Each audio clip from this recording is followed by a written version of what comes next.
Kopi 80.000 ala Timothy Ronald, belajar mindset orang kaya, bukan soal minumannya.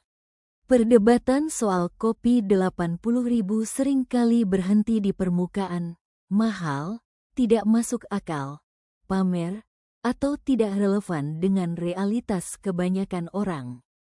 Padahal, jika dilihat dari sudut yang lebih dewasa, kopi 80.000 ala Timothy Ronald bukan soal minumannya, melainkan tentang mindset yang menyertainya.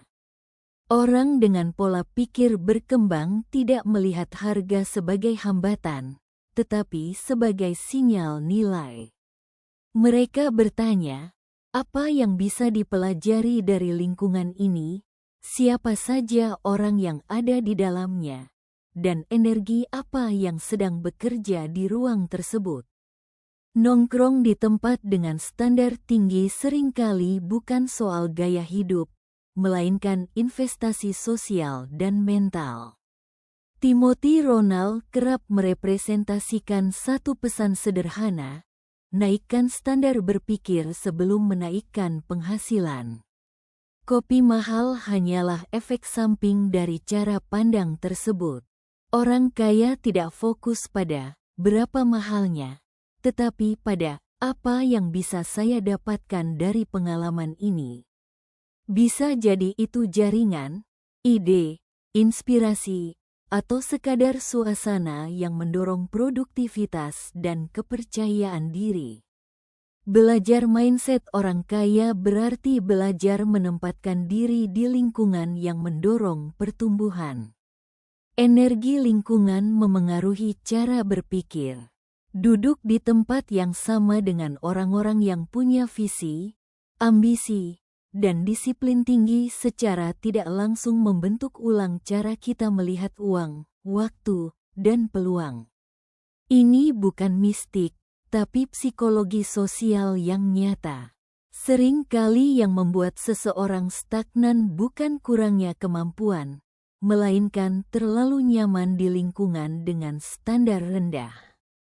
Mindset orang kaya mengajarkan untuk berani keluar dari zona tersebut, meski awalnya terasa mahal, tidak pantas, atau bukan kelas kita.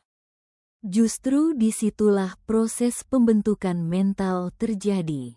Kopi 80.000 menjadi simbol keberanian menaikkan standar hidup secara sadar.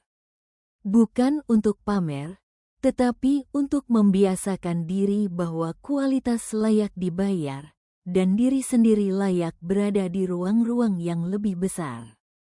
Ketika standar internal naik, perilaku akan mengikuti, lalu hasil datang belakangan. Tentu, ini bukan ajakan konsumtif membabi buta. Mindset orang kaya tidak mengajarkan foya-foya, melainkan pengeluaran yang selaras dengan tujuan. Jika kopi mahal hanya diminum demi terlihat sukses, itu kosong. Namun jika ia menjadi bagian dari proses belajar, observasi, dan penyerapan energi positif, maka nilainya jauh melampaui harganya. Pada akhirnya, kopi 80.000 ala Timothy Ronald adalah pengingat bahwa kemiskinan seringkali bukan hanya soal dompet, tetapi soal pola pikir. Dan perubahan besar jarang dimulai dari hal besar, seringkali ia dimulai dari keputusan kecil untuk berpikir dan menempatkan diri secara berbeda.